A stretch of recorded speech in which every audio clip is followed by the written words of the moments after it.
Hi, welcome to the Gamesplainer. I'm Jeff the Gamesplainer, and today I'm gamesplaining Aftershock.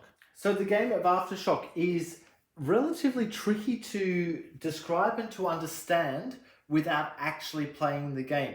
I have found that you need to play the game to understand the game, but I will do my best. What you're trying to get is points. The way to get points is to be on each of these islands or have the majority of your guys on each of these islands at the end of each round. In a 3 or 4 player game, you're playing 3 rounds. In a large account game, you're playing only 2 rounds. So the first thing that happens is everyone gets one of these cards, a bridge card, and then 7 more cards. The very first thing that's going to happen is each person is going to select which of those cards they wish to keep and pay for. Notice you have a pile of money. There's 15 money in each pile. Everyone has the same number. You will have the money that has been spent and put in the bank will come back evenly distributed to everyone at the beginning of the next round. So the only reason to hang on to money at the end of this round is to have more money in the next round. So the very first thing that will happen is this player is choosing which of the cards to hang on to. I'll talk about what the cards do in a moment. So he might choose that card and that card. That's 9 money worth. Let's say he hangs on to this card as well, which will be another 3 money. So he pays out the 12 money. That goes to a general supply of the bank. The other cards will go face down in front of him, waiting for everyone else to make their same selections. I'll just move these boards out of the way so that you can see what's going on. What happens is they will purchase more cards. This player is not allowed to purchase any of the cards in front of him. He has to purchase from the other 2 players. There are 3 markers that each player has. Once they are used, they're flipped over. So this player can purchase, say, this card, which is normally worth 3, but using the -2, flip that over, he only pays this player 1 money, and that card then goes into his hand. If this player wishes to, purchase this card, which is worth 1 money, he can do that for free, flipping over that one. Now, when he gets to using this one, so on the 3rd time around, he's paying 1 more money. So he has currently 2 money in his stack, which means he can purchase this one for 1 money from the person, but the other money has to go into the bank. If a player chooses to pass because they don't have enough money or because they just wish to pass, that's not a problem. The round will continue. They're able to pop back in at a later stage. This round or this element of the game will stop once everyone has passed all next to each other. So this player's passed, this player's passed, this player has 1 more go.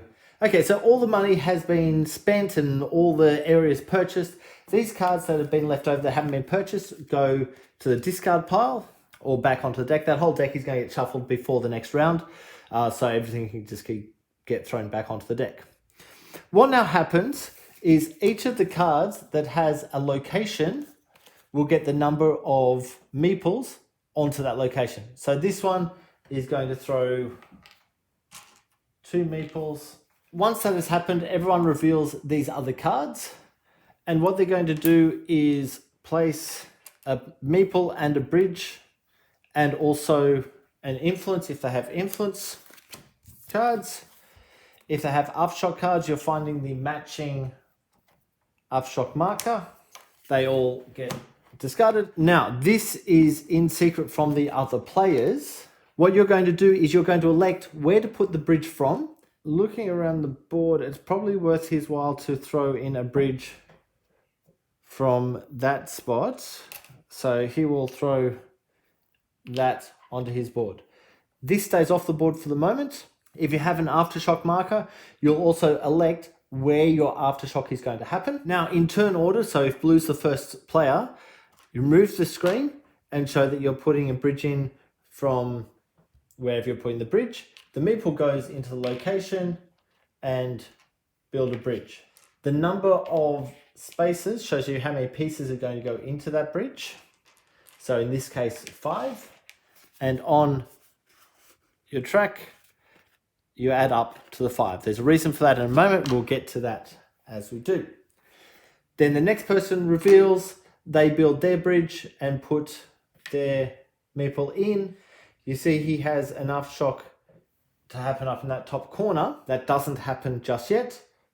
Green will do theirs. You can do the bridges in any order you wish. Once the bridges have been built, you then go to the aftershock. So the first aftershock is happening up in the top. And what is happening with that is, we roll a die, and that shows how many guys are going to get killed or have to move.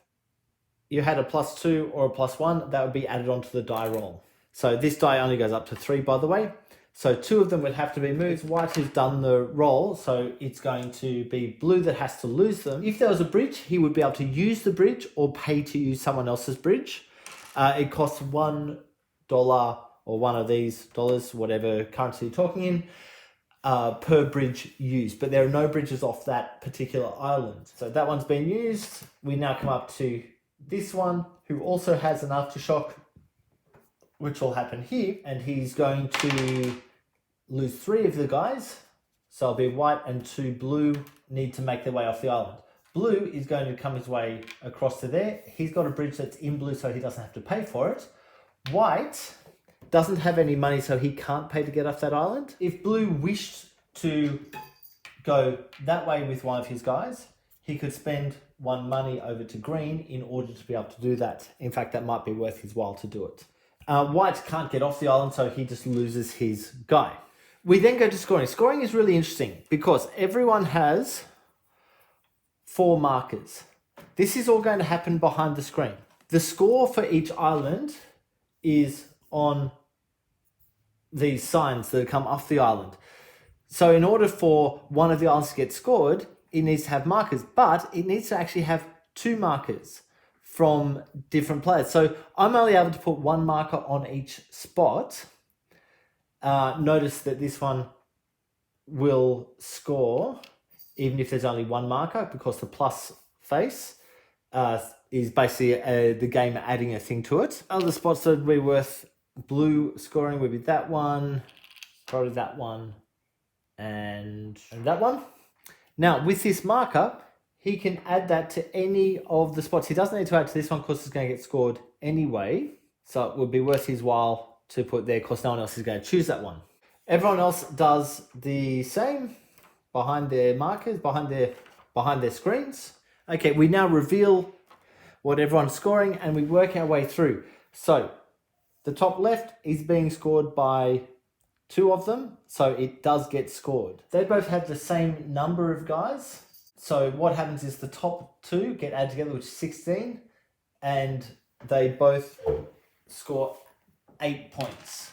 What now happens is whoever has scored the highest points would lose 1 from the spot. So because they both scored, they both lose 1. We come across the next one. Only 1 person has chosen it, so it doesn't get scored.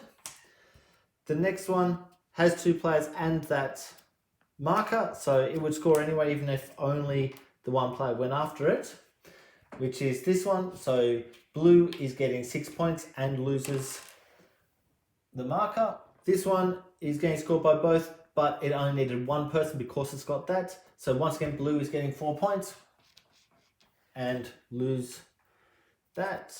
This one is getting scored because 2 people have gone after it, which is the one in the middle. So green would get 9 points and blue would get 5. And green would lose 1 of their meeples because of the size of that island. This one only has green, so it doesn't get scored.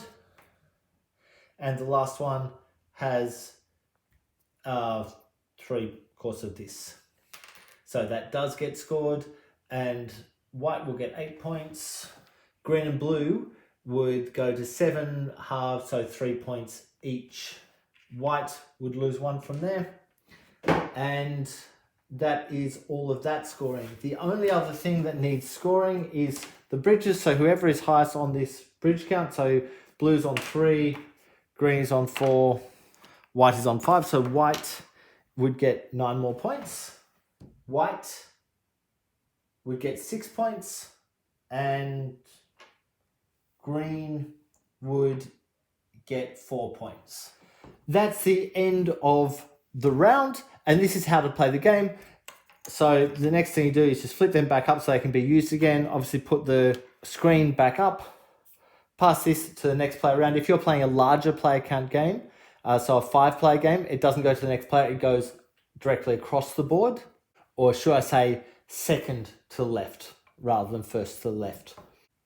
You then shuffle the deck and deal out 8 more cards. The player who's at the back, which is the green player, will get this to use in the next round, and that's an extra Aftershock token. Notice that they're only getting 14 money back because this player has 1 money already, and we move forward from there. I think that I have covered everything for Aftershock. Whoever is furthest forward on this track at the end of the game wins. Please go ahead and watch my gameplay to get a feel for how the game actually plays. If you have any comments or suggestions, please write them below. If you have any games that you would like to be Gamesplained, please shoot me an email to thegamesplainer@gmail.com. Follow me on Instagram and Twitter @thegamesplainer to keep up to date with the games I'm playing. Subscribe to my videos to keep up to date with the games that I'm gamesplaining. And until next time, enjoy gaming.